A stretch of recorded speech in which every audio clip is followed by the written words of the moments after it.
forget, women can be viewed as manly or sexy in our society. She's rarely viewed in her role as the nurturer. You want to sell anything in this country, even if it's truck parts, put a naked woman in front of it, right? Now, there's also an understanding that should be had about what is overt and what is covert. The feminine side is more covert, and the masculine side is more overt. Now, we each have a masculine and a feminine side. And it doesn't mean that a woman is not womanly if she likes to be overt in the way she exists in this world and reacts in this world. But essentially, a woman's the force of the feminine is covert. I pointed out example from the movie Dancing with Wolves. That you saw that they had the powwow, the big powwow, and all the chiefs were gathered around, but it was their wives in the background whispering in their ear and telling them what to say. So in essence, a woman is not so much interested in glory and honor, she's interested in results. And things get done right.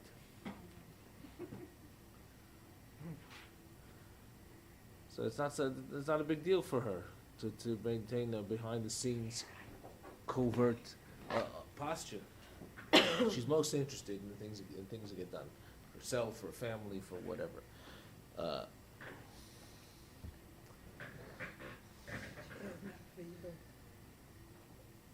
That chair's not for you. No, I'll figure it out.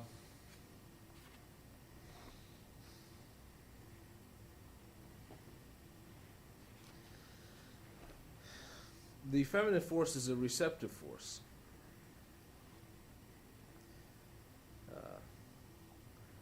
You can picture a woman like this big satellite dish, so to speak, just, holds in everything. It's a receptive force. I pointed out to you last week the shape of women's clothing has that kind of shape to it, the receptive shape. Is that why we have better Around the neck. memories? Huh? Is that why we have better memories than our Oh, yes. counterparts? Yes, I mean, I mentioned this last week, I think. Here we go. Remember that line I said last week? You do some, you wrong a woman, you insult her, or whatever. 10 years later, she'll remember not only what you said exactly, but what color shirt you were wearing. That's part of the problem that comes along with the feminine side. Not being able to let go. Not being able to let go. That's not easy. There's certain things you have to let go. Certain resentments and things in life, just you live with it. Just too much. It's too much to live with. Beauty is really a divine attribute. And when a woman frees herself from the confines of what society and men expect from her and allows the divine spark within her to really shine forward, come forth, she becomes so attractive, so beautiful. Society tells women to be beautiful in their eyes in order to compete with their sisters. But when you allow the divine unity to come out, it will unify women. Yeah. When you talk about when a woman frees herself from what society and men expect from her, what are you talking about exactly? Are you talking about now women being more aggressive about the careers, or are you talking about making sure the house is clean and the food's cooked by the end of the week? Because that's another thing that's expected of a woman to take care of that. Both. So she shouldn't be as concerned about that. I'm not being flip. I Yeah, just really want I understand what you mean, because it works both ways. Yeah, because they're both Works with- expectations, different kinds. And also, she's got to dress in mini skirts and have the perfect thighs, and go to the gym 100 times a week in order to achieve that, and starve herself and that sort of thing. it's important to take care of yourself, but not to that extent. And jealousy. There's often jealousy between women.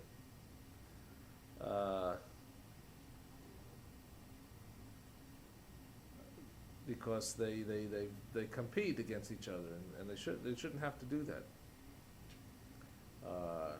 Allowing this divine attribute of the feminism to come out from within will help unify women.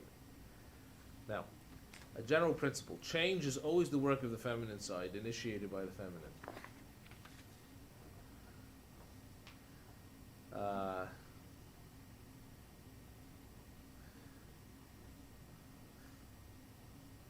There is now a concern today of the resurgence of the nature of the feminine, the need for the feminine to be held sacred and recognized.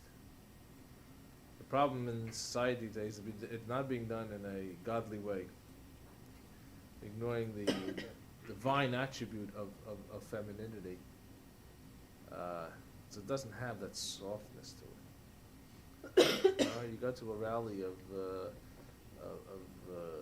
feminists today, you don't find what's coming through has that soft quality to it, attractive, divine spark. It doesn't have the potency which is characteristic of the feminine field. So, in essence, women today, and of course it's generalization, are very unsure of what they should be doing. There's confusion about what a woman should be like. Women don't want to be men, but they don't want to be pushed down and pushed aside and ignored. It's always that way. Well, it doesn't have to be that way.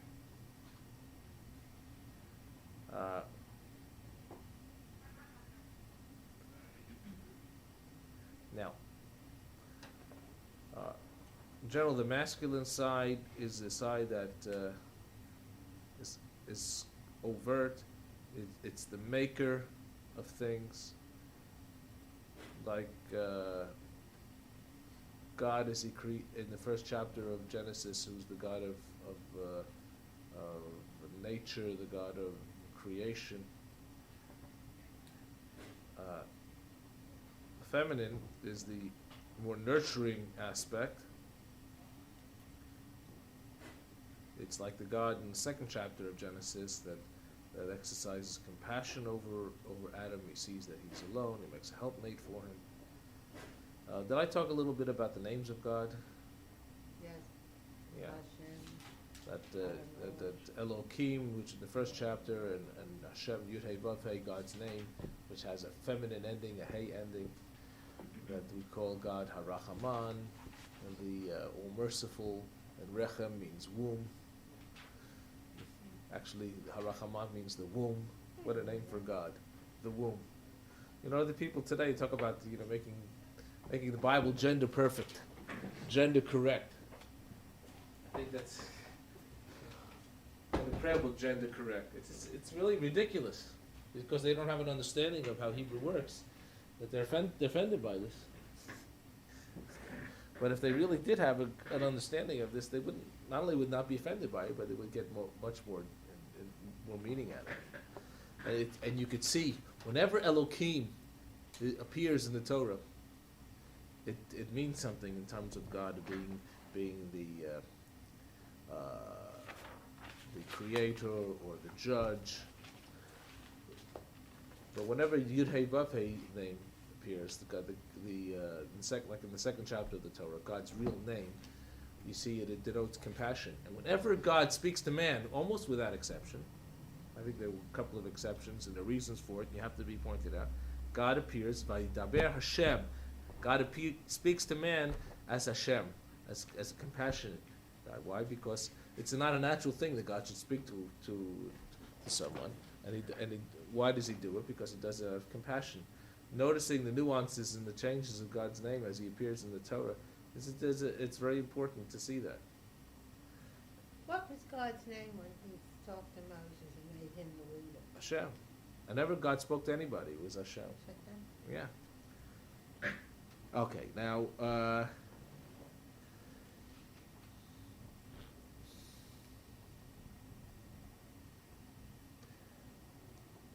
think I may have mentioned this last week. Women have, well, last time. Women are like vessels, and they're receptive. They bring things in, and they have. It's very hard to describe. They just have all these wonderful things flowing through them, whether it's fluids or spirit or whatever. Something that's very unique. They don't have to talk about it. They can look at each other and they understand. Do something wrong, and the woman that you're close to will know. She'll know something's wrong. She has this sensing apparatus, you know. It's almost like the satellite dish not only receives, but it sends out its sensing It's a things. radar. Basically, Woman's guilt intuition. radar. Beep, beep. Woman's intuition. Yeah, Yeah. but it's also a sense that you're never alone. When you What's have a that? woman in your life, I mean, no matter where you are and how far away you are, you understand, you're never alone. It's attached. It's there. It's a good thing if you know how to use it. Again, the overt and the covert. Moses was the leader of the people. Moses fell apart when his sister Miriam died. It wasn't his wife in this instance that was the power behind the throne. It was his sister Miriam. Without Miriam, he wasn't an effective leader. She was the sounding board. She was the advice. The rabbis tell us wherever the Jews went, they found water because of the merit of Miriam. But everything was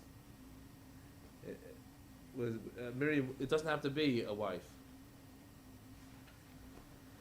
Also, it's very important to understand the nature of tzina. Tzina. Everything is done but tzina. Tznius. Ever hear that word? Tznius? Tzniut. The Hasidim would say tznius, or the Yiddish would say tznius. Means, we translate it as modesty, but tzina means hidden. Woman should exercise a sense of modesty in how she projects herself. But that would eliminate your miniskirt. Right. I would say that in most cases it would. I would don't think it's proper for a woman to come with a miniskirt to come on the bima, for instance, to walk at the shul. Just not proper.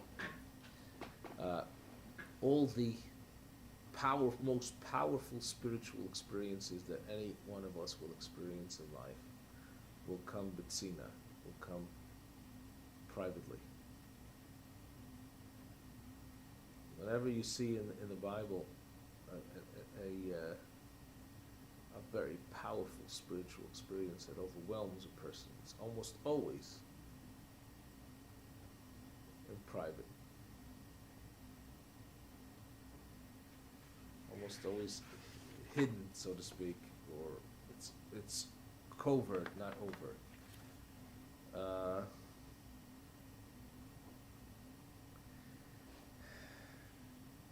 Where do dreams fit in? You wake up with a feeling. It can be either a horrible feeling. I could talk about dreams for a long time, but I'm not gonna. It's not. It really doesn't enter into the masculine and feminine unless you have images in your dream that correspond to that. So it's not for discussion today. Okay. But I have discussed in length even recently, a couple of classes that I give.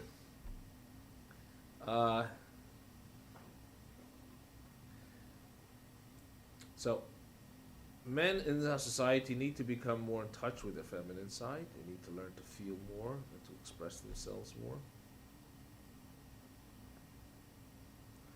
And it doesn't just mean being more like Alan Alda. Interesting role model. Yeah. Although if you saw him in the recent movie about AIDS, he was not a nice person in that, so. Philadelphia. Philadelphia. No, not the Philadelphia story, the one about, the one was, that HBO did, and the band played on, when he played the researcher. the big- Yeah. Oh. Right, Rock right, music. right. He was not a nice guy in the end. No. Well, Although he we came can around in forgive the him. end. He came around. in the Sort of, but Okay, anyway. but women need not to become too attached to their feelings. Because there's a natural tendency to hold on to things, to be receptive to things.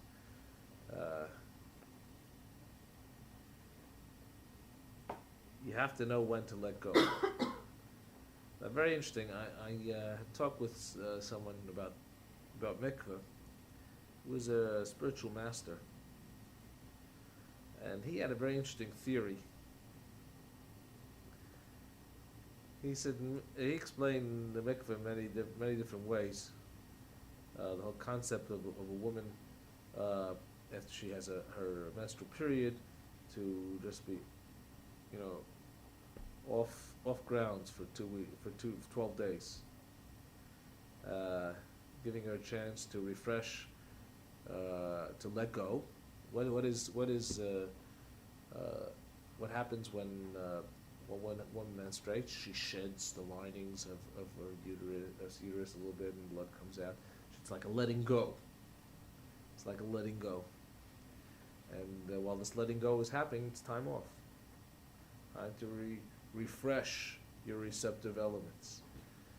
Let's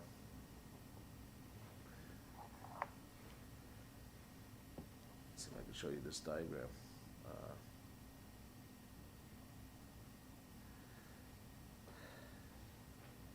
There's a cycle, an estrogen cycle. That's been explained to me. Hold on. There's sort of like this, and the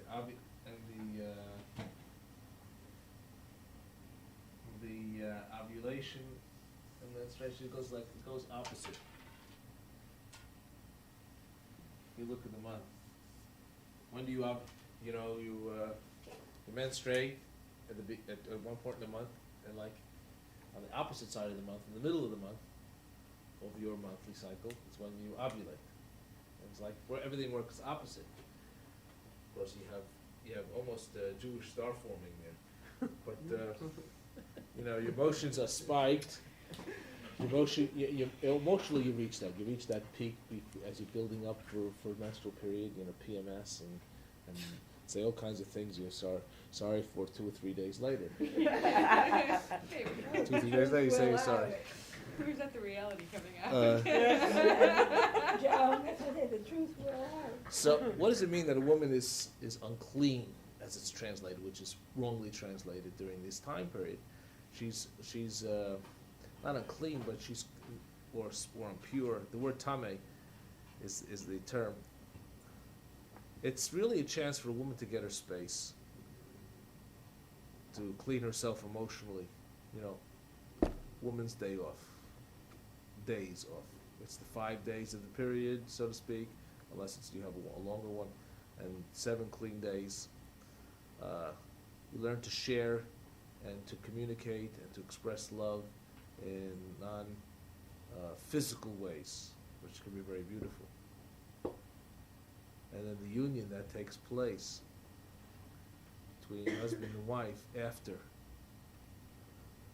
the cycle is completed and a woman goes to mikveh.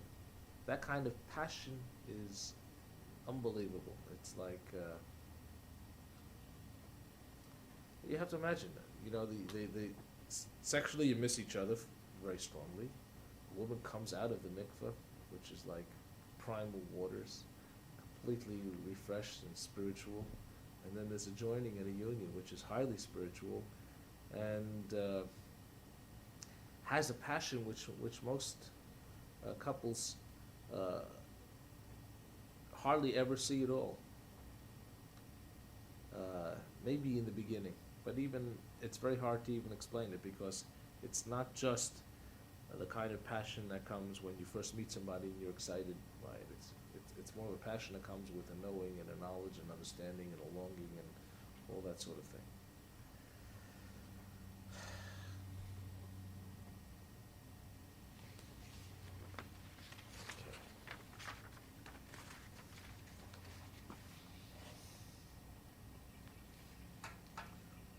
By the way, another term for God is the Shekhinah. The Shekhinah is we translate it as the presence of God. If you ever really feel strong presence of God surrounding you, that's more of the Shekhinah. That's the one we cry to and that sort of thing.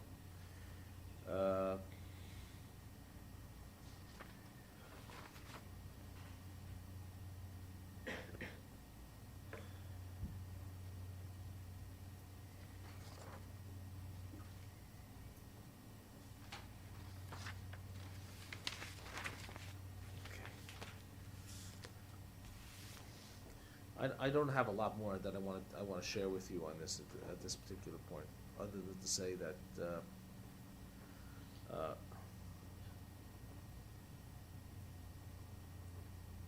there's a lot more going on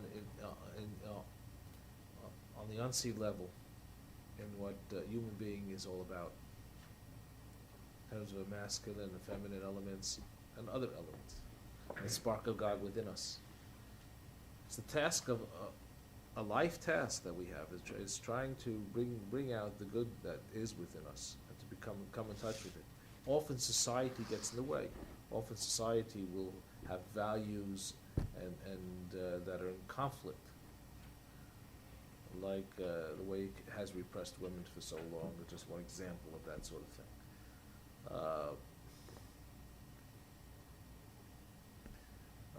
But I think that all of us can learn to bring out our feminine and masculine sides in a true way that really responds to who and what we are. And it'll be to the benefit of all of us. Now I'm going to continue in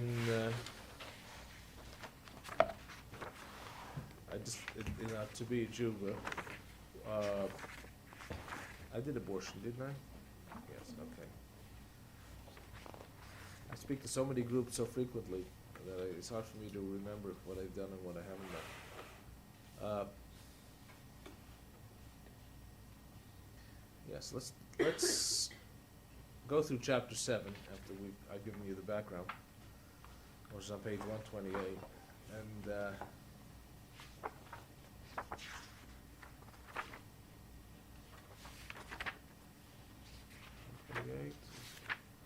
actually starts on 121, but I did the first part.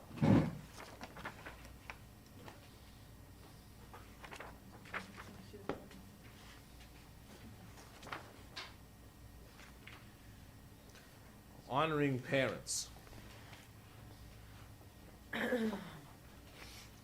Oh, I have an awful lot to say about honoring parents.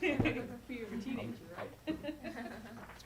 But when I give my course in about a year and a half on Ten Commandments, I'll talk in great length. I'm going to give about 5 hours on honoring parents. There's an awful lot to talk about. It's not so simple. And it's not simple for a child, and it's certainly not simple for an adult whose parents need more and more care and may or may not accept it. What do you do for them? And how do you, and when caring for an elderly parent becomes a financial burden, what happens? How far are you supposed to go? Are you supposed to bankrupt yourself and take away from what your own family need, your own family's needs and things like that? It's not simple. One of the things that we have really gotten away from in this society, to the detriment of everyone, is respect for parents. Maybe it has to do with the dissolution of the nuclear family. Fewer than 1/3, I think statistics say, of living units in America are father, mother, and children today.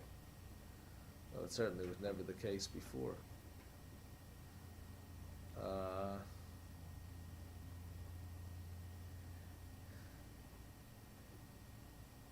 There are laws in Judaism how to honor your parents. Why is it necessary to have laws?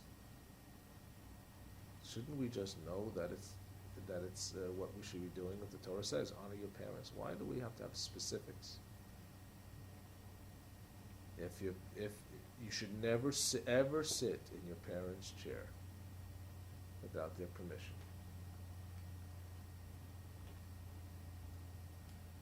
You should never ever contradict a parent, even if you know 100% they're wrong. As a teenage little, what's wrong with your eyes? Yeah.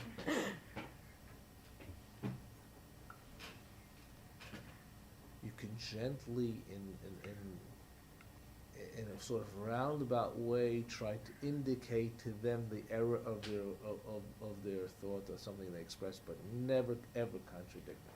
What if they're wrong about something, and this is not a personal, I'm just curious, what if they're wrong about something that could be to their physical detriment, like, you know, they're saying I shouldn't take my medication because it's okay, and you're knowing if they don't take it, they're going to be ill and sick. I mean, that kind of thing. What do you do? have to do it in a very gentle, roundabout way. The doctor, this is what the doctor said. I spoke to the doctor, and you should try to do whatever you can to avoid, of course, contradicting. Of course, if it's going to be detrimental to the health or whatever, or you know, you have to do what's better for them. Mhm. But you should never ever strike a parent, ever.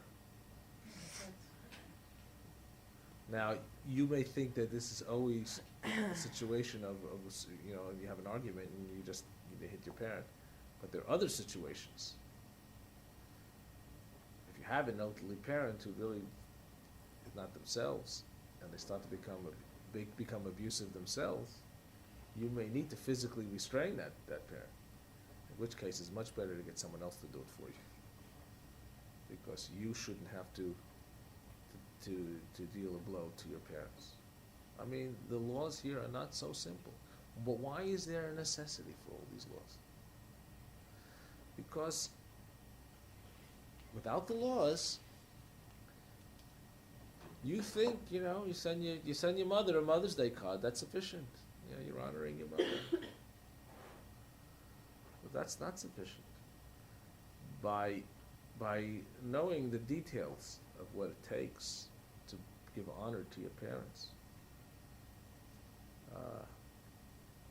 you will affect a relationship that indeed brings honor to them.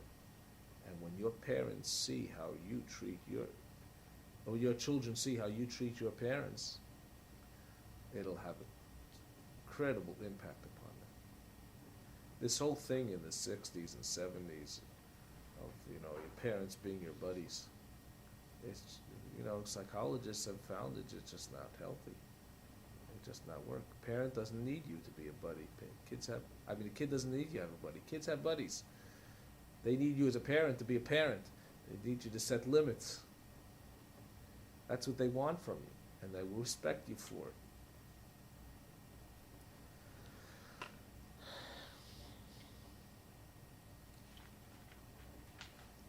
You could even show love for a parent even after death.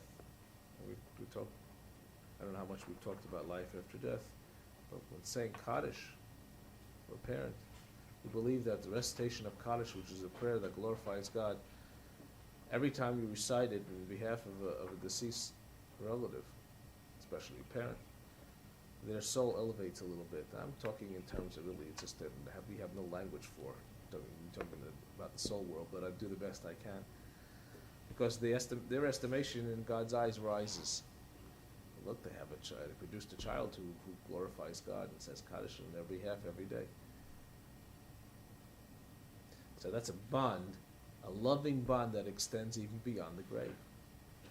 When you, as a child, give charity in memory of your parents who died, you're doing something for them, because their estimation in God's eyes rises again. That loving bond continues, never ends.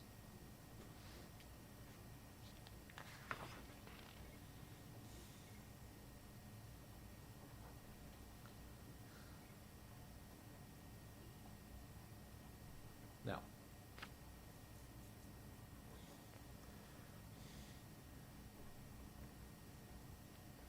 there are certain things that a parent must teach a child.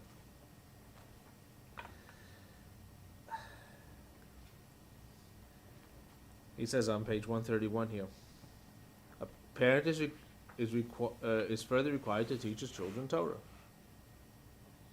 That goes with the observance of commandments, etc., etc. Okay? It means more. Can you fulfill this commandment by sending your kids to Hebrew school? Well, yes and no. Yes, you help fulfill the commandment, but it's not sufficient. The Torah says, and we repeat it in the Shema prayer, it's part of the Shema prayer, Vishinantam levanecha, you shall teach your children, v'dibarta bam, shivtecha bebeitecha, v'lechtecha v'derecha, v'shachbecha v'mecha, speaking of them when you sit in your house, when you walk on the way, when you lie down, and when you rise up. Speaking of them, referring to the commandments. So in other words, you talk to your kids about Torah, about how it is you live a Torah way of life, and observe the commandments, and what they see you do. It says vishinantam, you should teach them, but it comes to the Hebrew word shein. Shein means teeth. A shein, shinayim, a teeth. Vishinantam, you shall bite it into them. We have the same expression in English. You should impress upon them the importance of this. You make an impression, right? Literally, that's what you do. By the way you do, the way you do things, the way you are, how you live. It's more than just sending them to school and saying this is what you should be doing. Or the terrible thing that a parent could say when a child comes and asks questions. You know, a child comes and says, you know, tell me, Daddy, why do we have to wash our hands before we make a motzi and eat bread? So if the father responds, is this what I pay tuition in Hebrew school for? That you should come ask me these questions? That's not a response. And if you don't know, say you don't know. We'll find out and we'll learn together.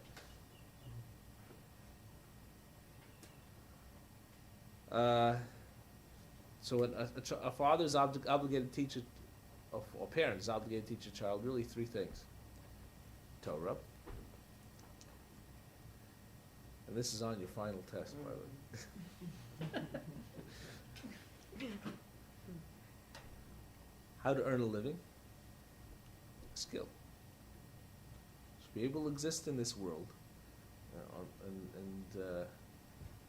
And you can fulfill, a parent can fulfill that to a great extent by sending a kid to medical school, or to law school, or to plumbing school, or to whatever. You help a child, or it's your obligation to help a child get the skills that they need to support themselves, to live in this world. And the third thing you have to do as a parent is teach a child how to swim. The same look I gave you. It says it right here. I'm right in the middle of the page. How to survive How to in this swim. world. Right. How to survive in this world. How to protect yourself in this world. And if you're faced in an environment where you're in the water, you got to learn how to float and keep your head above water. And if you're going to be in New York City, you got to know how to hold your pocketbook over your shoulders so no one will pull it away, or when you're walking in crowded places, not to keep your wallet off. Whatever it is, whatever it takes, you have to teach your children how to live in this world and protect themselves.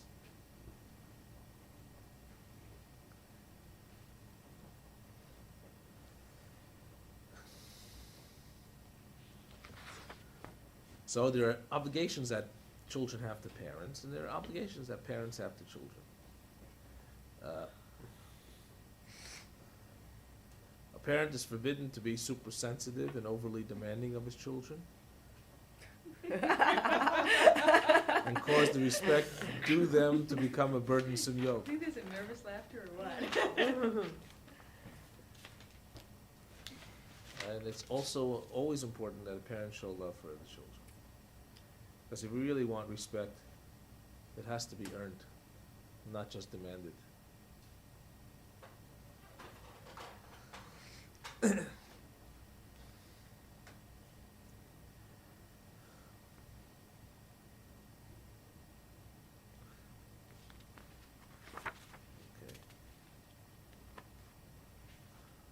What is the age that a a child is receptive to all this knowledge? Receptive? Yeah. I would say age of 1, it begins. Well, what's And it Jonathan continues, receptive to? And it, because Jonathan knows that before he eats, he should say a bracha, and thank God, even though he doesn't always do it. He knows that he can't sit in his parents' chair unless he asks permission, although he might at times. But he's beginning to understand that. He knows he can't say bad things to his parents, and he can't talk to us like he talks to his friends. And there's a certain level of respect and things that come out in a child at certain ages, and it's appropriate, and it increases as they grow. Because Jonathan and I were talking one night, and he looked at me and he said, "You like my suit?" I said, "Yes." He says, "It's too small for me now." I said, "Well, you're growing." He says, "You like my Mickey Mouse tie?" I mean, I don't know whether he was wanting approval Oh, he still wants or to what. I'll tell you what. You could be 75 years old, you still want approval from your parents, even if they're dead. You can live your whole life just to get approval from your parents. It could be a sickness too, by the way. But where do you draw the line between wanting their respect but not being obsessive about approval? You see, You just said it, not being obsessive, wherever the line is for you. you see, let's say you fall in love with someone, and your parents don't like them. They have no right. They have no rights in this matter. Oh, They can't demand you marry this one and not that one. When you get married under the chuppah, the future husband, the groom, picks the ring, puts it on the woman's right forefinger. It's the instrument that effectuates the marriage. The rabbis felt it was insulting for a Jewish woman to be married and not receive a gift. So he presents this gift, we usually use a ring. He puts it on her right forefinger. If she accepts the gift in front of 2 kosher witnesses,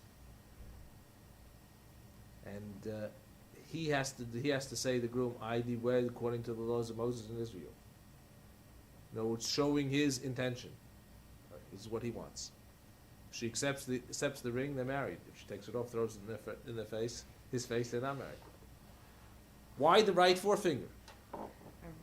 People say it goes straight to the heart, right? I have a different view. I think the right forefinger, because the right forefinger is a sign of will. This is what I want. This is whom I want. If you're right-handed, if you're left-handed, though. No, there's a difference between the right side and the left side. I didn't get into this. The left side of a human being generally is the feminine side, and the right side is the overt masculine side, which clears their desire. The masculine side. This is what I want. No marriage can be effectuated without the will of both participants. You cannot be married against your will. It's a basic Talmudic law learned straight from the Torah. So how far do you take this with your parents? Respect, yes, but they can't run your lives. Although I'm not. That's not to say Jewish parents have not tried. They sometimes would know better. Well, they have the right to try and convince you otherwise. Yeah. Right. Absolutely. No, they even have the obligation. If they feel that you're making a mistake, they have the obligation to tell you why. Okay. Meeting of the mind. Okay. Let me go through the marriage ceremony with you, as long as I brought it up. I'm going to take you from top to bottom, As long as you're a parent. how the marriage ceremony works. And then afterwards we'll do divorce. That quickly. Oh, that's real interesting. oh, you've studied it much. Yeah, I haven't gone through it. That's very good. Okay. Can too. You don't want to impress too much of an interest in No, it without no, your no. spouse Yeah, here. really, that's true. He's hopefully not hurting himself playing softball. In the biblical times, the marriage ceremony consisted of two parts that were separated by as much as a year. There was something called kiddushin, and then nisuin. Right in English. My grandparents were more like my parents as far as that's concerned. They're almost. And you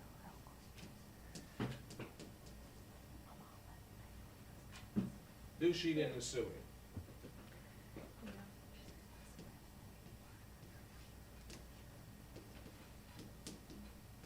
Essence, this is where it came down to. Kiddushin was the transference of the ring.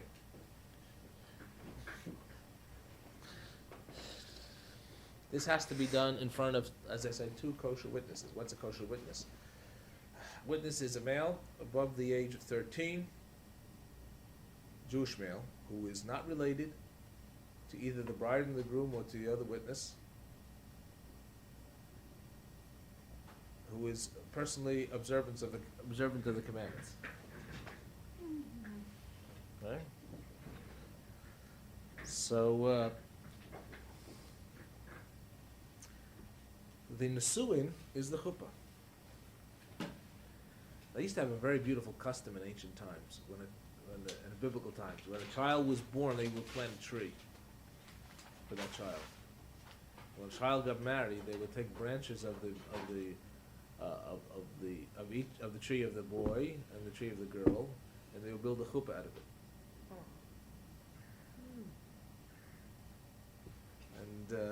And that's really a beautiful custom.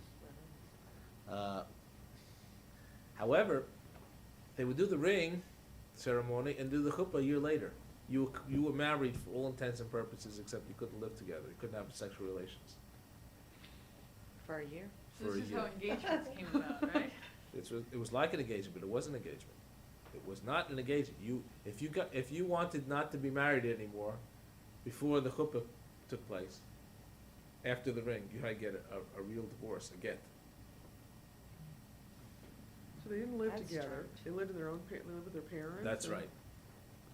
And they would get to know each other before they would really begin to live together. Because typically it was arranged at that point. It might have been. Not always. Now, they may grow up in the town together and known each other for the longest time. However, they didn't know each other in the same way. In times of persecution, they combined these two to be one ceremony. Because to a great extent, we didn't know where we were going to be tomorrow, let alone a year from now. So, what we do the ring ceremony and the chuppah ceremony immediately follow each other today. There is something called an engagement called Tanayim.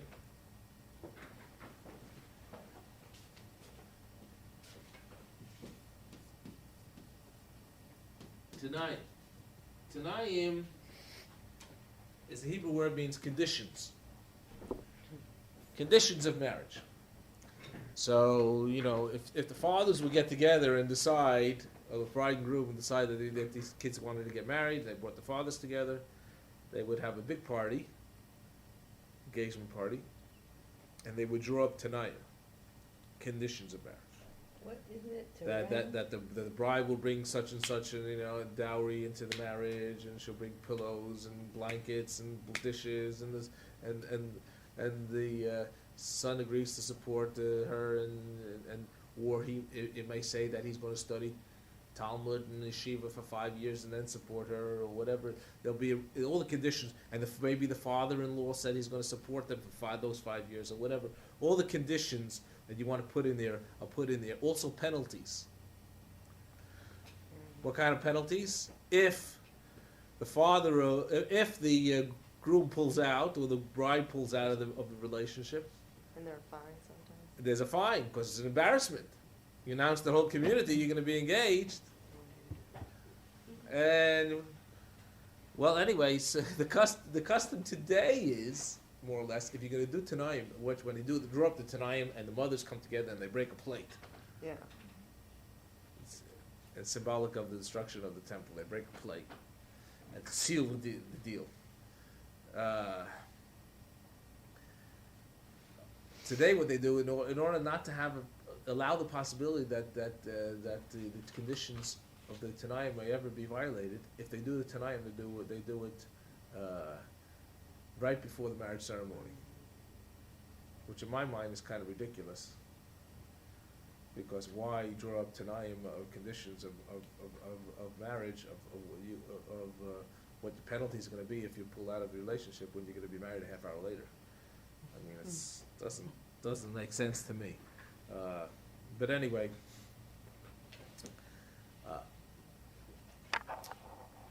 so there was this Tanayim, which also probably gained a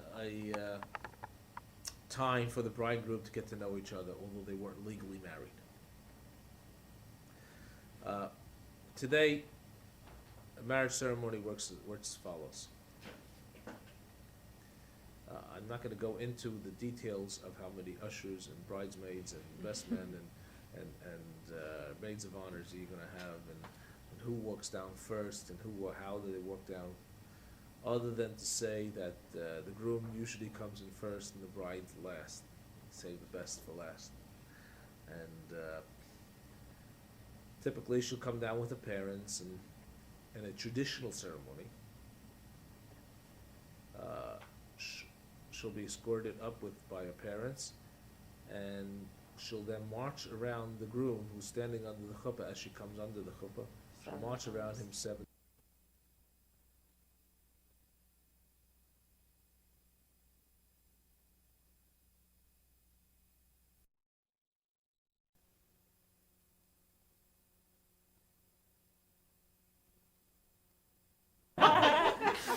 It's like wrapping him up and taking him home. That's cute. Yeah, there's a lot to say for that, and I'm gonna, in terms It'll of work. what we talked about recently, it'll make more sense to you. The chuppah is symbolic of the groom's domain, the groom's home. He's bringing her into his domain. He's in the center of it, symbolizing his domain. You could say that he's the center of her life. You could say that it symbolizes that she runs circles around him. I like that one. I think Harry would agree with that one more so. Yeah, I like that. But I would prefer to say that she comes into his domain and establishes her protective shield around the home. It's this sort of shielding that I spoke about before, that the feminine power has. We can say anything we want to, but don't let anybody else say the same thing. Why 7?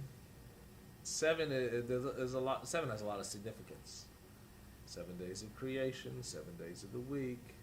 You can go through in the Bible whole hordes of things of 7. 7 symbolizes what? Completion. It's when soulmates come together. They're complete. What do you say? No, I had 6 days in work, and the 7th day was Right. Sabbath. 7. That's right, because completion of creation. You've toiled in all the toil of the 6 days of creation. You've done all your toil looking for each other. Now there's a certain sense of rest. Not that you're not going to work at the relationship, but there's a certain sense of rest that you found each other. It's very good. So once on actually when they come up, the cantor, whoever sings Baruch Haba, which is welcome, and as they're marching around, will sing little words of welcome in Hebrew. After the 7 times have been completed, by the way, the mothers usually hold the train as they're marching around, give them a little honor. I stand side by side under the chuppah. As they're facing the Aron Kodesh, the Ark, the woman's on the right and the man's on the left, and the rabbi's actually in the middle facing them. And their parents and family will be on their respective sides. They're outside of the, Well, it depends on how big the chuppah is. They could be under it or just outside of it. Then we do the ring ceremony, the Kiddushin. Kiddushin in Hebrew means, when the Hebrew word kadosh means holy, holiness, sanctification. That's what we call marriage, sanctification, holiness. The union between a man and a woman is called sanctification. It's a really beautiful concept. There are no vows. Where are the vows? The vows are in the ketubah, which is a little ceremony taking place before the regular ceremony. The ketubah is a marriage contract, which was originally instituted for the protection of the woman, that if the husband would die, the heirs could not disinherit her, or if there would be a divorce, the husband could not just throw her in the street without providing for her support.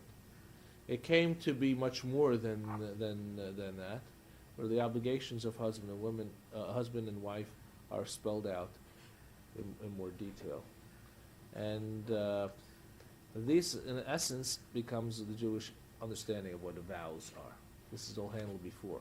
The ketubah is filled out in this room, in this synagogue, for instance. We do the ketubah signing. We'll have what we call a chassan's tish. Tish is the Yiddish word, means table. This is the chassan's table. The chassan or the chatan is the groom. This is the groom's table. We will fill out the ketubah here. The men will be here. The women will be in another room, where the bride will be on a throne type of chair. And we'll fill out the ketubah, where the husband has his obligations and the wife hers, and the husband will testify that he wishes to possess this ketubah and all the obligations therein, and we transfer the ownership of the ketubah and the obligations by use of an ancient form of handshake called a kinyan. You take out a handkerchief. Typically, as a rabbi, I'll take a handkerchief and he'll hold it, and I'll transfer. I'll say, "Do you want to accept the ownership of this ketubah and all the obligations therein?" Signify so by raising the handkerchief. He does, and the witnesses, the kosher witnesses, sign it. And then we proceed. We do maybe doing a little singing in here, and maybe a little schnapps, whatever. Except the groom doesn't eat or drink. The bridegroom should fast on the day of their wedding. We believe that a wedding is like Yom Kippur. All your sins are forgiven. You become a new person because you become a new entity when the two souls are merged. And whatever happened in your life before is completely wiped out. don't the fathers sign the contract also? No. No? Signed by two witnesses, two kosher witnesses, that they that they witnessed that the groom accepted the obligations. He doesn't even have to sign. They're already preformed. There's a place for it. There's some of the preforms are written out there. You can get decorative ketubot in the Jewish bookstores. You can have it handmade. There's someone in our congregation does a beautiful job hand making them and maybe pictures of. I know once I knew a couple, for instance, who met on a canoeing trip. So around the ketubah, they had pictures of the canoeing trip and all the significant things in their courtship events and places where it happened. Around, you could do all kinds of designs. After filling out the ketubah, we then march singing into the other room where the bride is sitting on her throne, type of thing. What are you singing? We're singing Hebrew songs like Kol Chatan V'Chol Kala, every bride and groom should be joyous, and we should rejoice in the bride and groom, and that sort of thing. Kol Chatan V'Kol Sason V'Kol Simcha, Kol Chatan V'Kol Kala, a few other things. And we march, clapping and singing. We go to the bride, Not all the men come here, and not all the women are there, and sometimes there's a mixture in both places.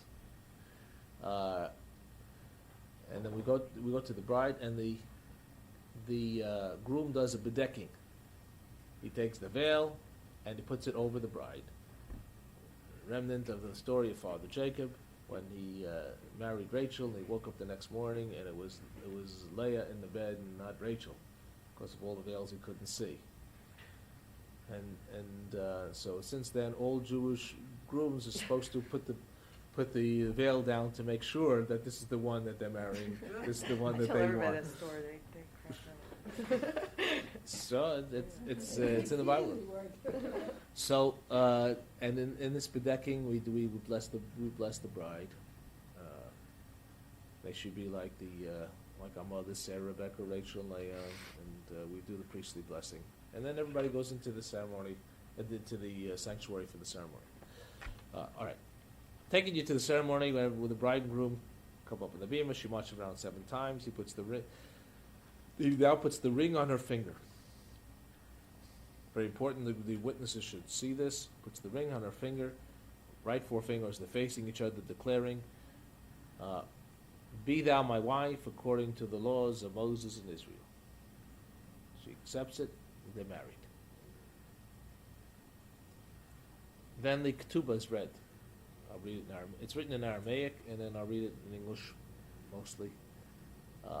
Afterwards, we do the Sheva Brachot, the 7 blessings of marriage, which is the Nisuin, the chuppah ceremony. Afterwards, I'll say a few words to the bride and groom. If it's a double ring ceremony, we will do the second ring after the blessings under the chuppah, the 7 blessings, simply because the groom's ring is not part of the actual ceremony, so it's done really at the close of it. It's a sign of affection for of the bride for her mate, but it's not actually part of the ceremony, so we don't do it at the same time. Is that more of a modern condition? Yeah. It's okay if you want to do it. We do it then. We'll say a few words, then we break the glass. Why do we break the glass? Groom breaks the glass. Remember the destruction of the temples. And even at a Jew's highest personal time of joy, wedding, we remember the destructions of our people. Also, that Jews elsewhere in the world are in trouble, and everything is not joyous for all other Jews.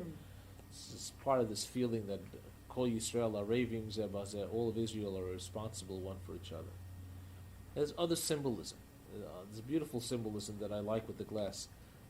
Glass is a beautiful thing. It's a super cooled structure. It's clear and it's strong. But once you break it, you really can't put it back together again. So is a relationship between a man and a woman. Once it's broken through unfaithfulness or whatever, you really can't rebuild it the same way. So at that moment, under the chuppah, you remind the bride and groom of the strength and the clarity of marriage, but of the fragility of marriage at the same time. After the wedding ceremony is the recession. Everybody goes out. The bride and groom are then taken into a private room. Whether it's this room or another room, there should be some food there for them to eat. In ancient times, this is when the marriage probably was consummated. It's called yichud. Well, we don't. Oh, I know we don't. Oh. But I think this is a wonderful time for bride and groom, right after the ceremony, to be together, even for 10 minutes. Oh, It's probably the only Good time time. the whole night we're going to have to be alone together. It's a very special time. Everybody, Great. if they want to have a reception line, or everyone else can wait. Everyone else can wait. Come into the room, 10 minutes. We have two witnesses outside the door. Make sure no one comes in or out. And then after 10 minutes, we knock. Come out when you're ready. It's nice. The meal of the wedding is part of the sacraments of the wedding. That's what really upsets me, that people have non-kosher affairs. Really, what you want, the reason why you're having a Jewish wedding is you want the blessings of God upon this union of a man and a woman. To have a non-kosher affair, which is part of the sacraments of the wedding, sort of, it's got to diminish it significantly. And today, especially when almost all there's so many elegant caterers in Atlanta that cater kosher. There's really no excuse for it, and you can get kosher caterers who are very inexpensive and as well as very, very expensive. And of course, Henry Gallant is the finest caterer. Yes, prestige. I gotta Yeah. work a wedding tonight. Okay.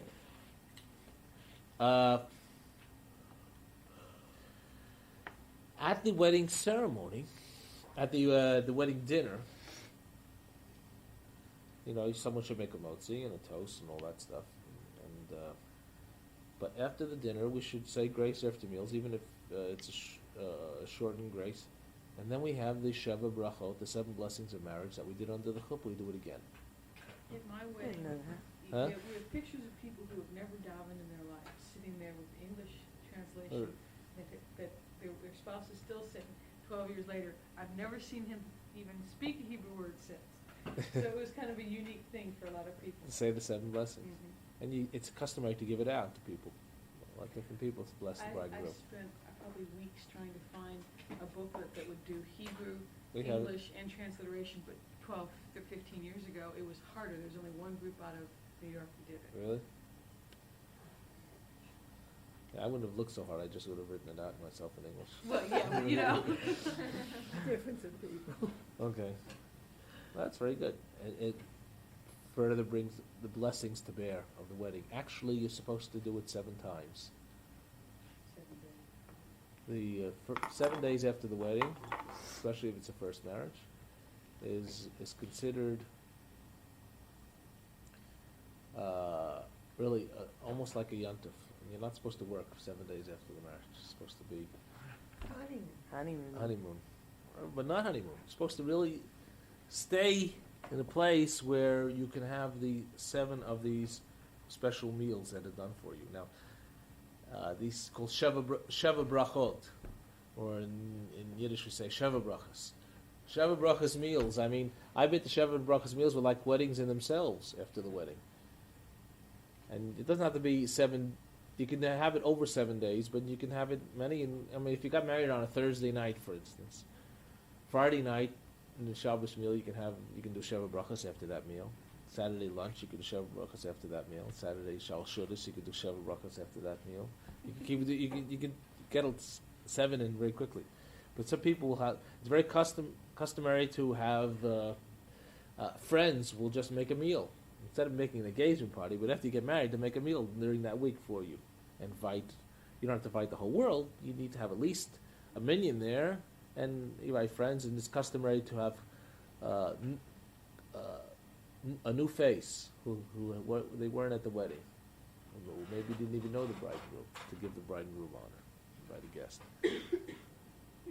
And what you do with this meal, you have a meal, and you'll maybe have a short Devar Torah, 5 minutes or so, and you may sing a few songs here and there, and have a fun time. And at the end, when you say grace, you do the 7 blessings of marriage again, and you give everybody Who a does part. the 7 blessings? Whoever. You give people, you pass it around, give a part.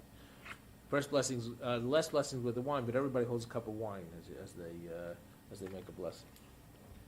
You put all this holiness into the wine. You have 2 cups of wine. 1 cup of wine you hold during the recitation of the grace. Another cup of wine you hold during the recitation of the blessings. And at the end, what you do is you take a 3rd cup and you mix them. And just like the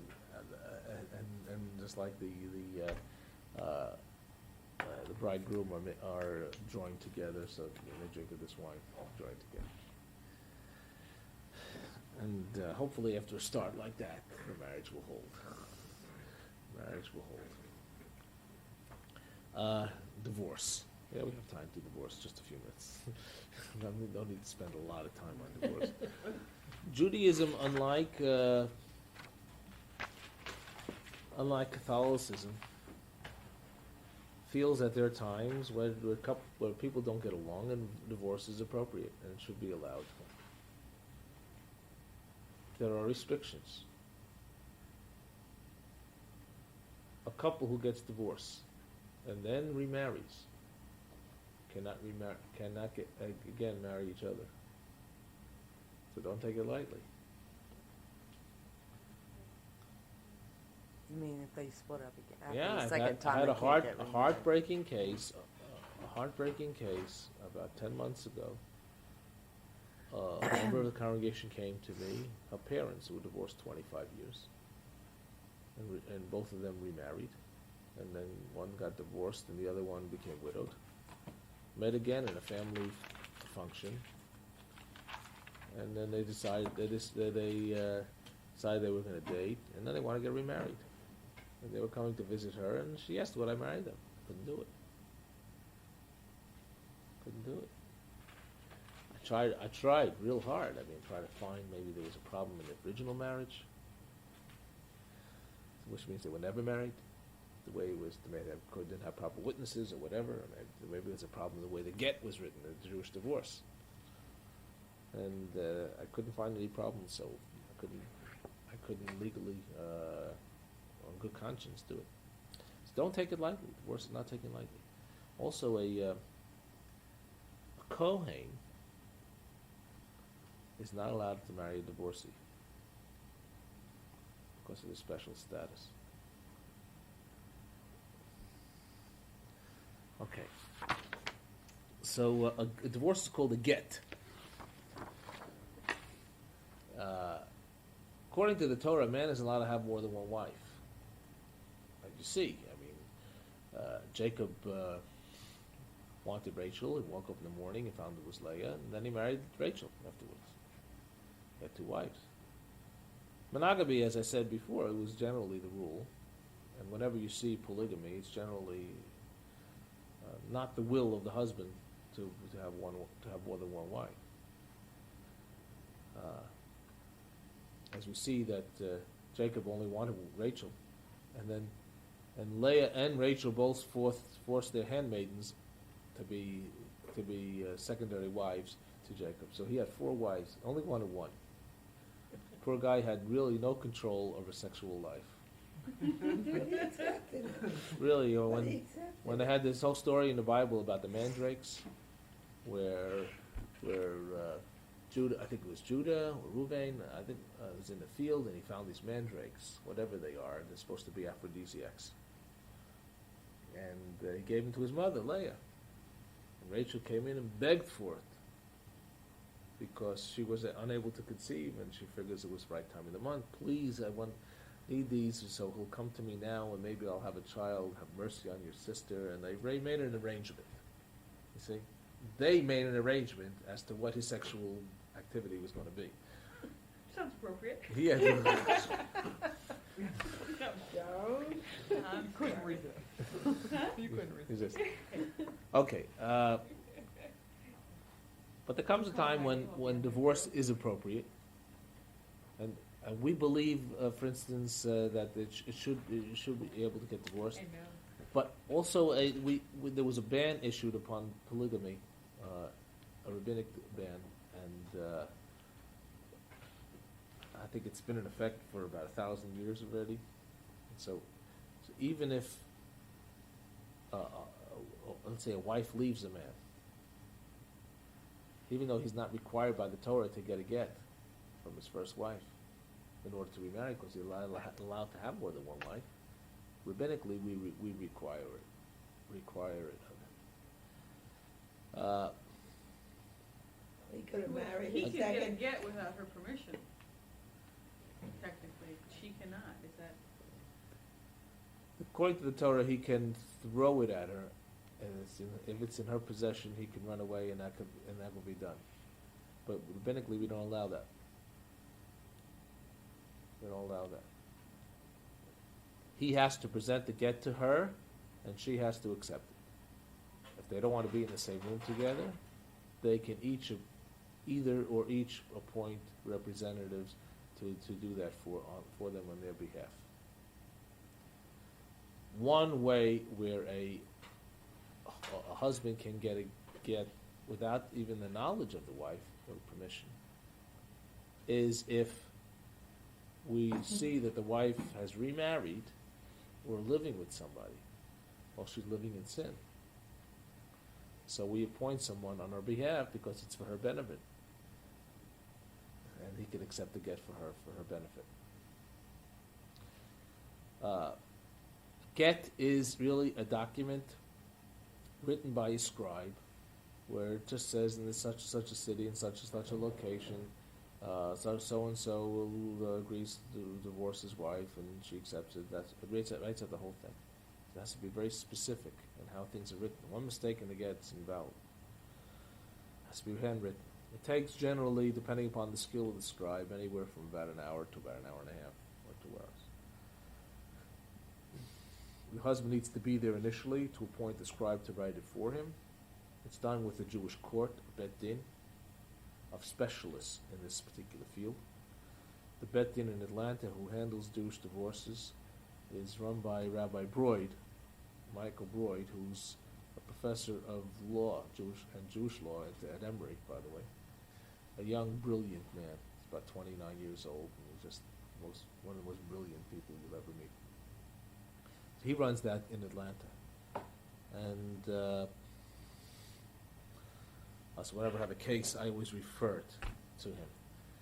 The wife doesn't have to be there, only at the end when the presentation of the get is being made. And she holds out her hand, and he drops it in, and she walks away, showing that she accepts it. And he has to declare he's doing this of his own free will. And what about cases where he refuses to give a get? Well, we can force him to do it, and still he has to say it's of his own free will. We force him until he does it of his own free will. We don't have the clout to do that anymore. But there were times not too long ago when Jews ruled themselves, and even in Christian lands, and they were legally able to do that. And even if they weren't legally able to do that, putting a Jew in cherem, which meant excommunicating them, and they couldn't live in the Jewish community. Nobody wanted Jews. Jews weren't allowed to live anywhere, or have certain professions. If you were outside the Jewish community, you were in trouble. You were in trouble. So that was a strong threat. Today, there's not much of a strong threat. Today, we have a problem of an aguna, of husbands abandoning their wives. Although it could work the other way around, but husbands abandoning their wives and leaving her without a get, and she needs to remarry, and she needs a get. Or husbands saying, I'll give you a get, sure, give me $50,000. Or you give me custody of the kids. Or using that as a weapon. It's horrible. So what's happened for instance, in New York State, there's a get law. Justice Held was instrumental in getting this put in, where you can't do it. Where legally, the laws written say that no spouse can interfere with their former spouse getting married. So they have to issue a get, and if they refuse to, it could be arrested. This is New York State law. And I urge any couple who gets a divorce today to have that put into their divorce proceedings. That they will not interfere in the issuance in the other spouse getting remarried, and will cooperate in the issuance of a get. And it's not a big deal to do it. It's not. You don't sit down with the Jewish court and they decide to litigate the whole thing like it happened in civil court. After you have your civil divorce already, it's just a matter of technicality of writing out the get and doing it right. If you're going to be married under the eyes of God, you should be divorced that way. God give you all the blessings to find yourself a new spouse. Recognizing the necessity of divorce, we should do all that we can to prevent it and to make sure that marriages are healthy and good marriages. Okay. Any more questions? Out of time.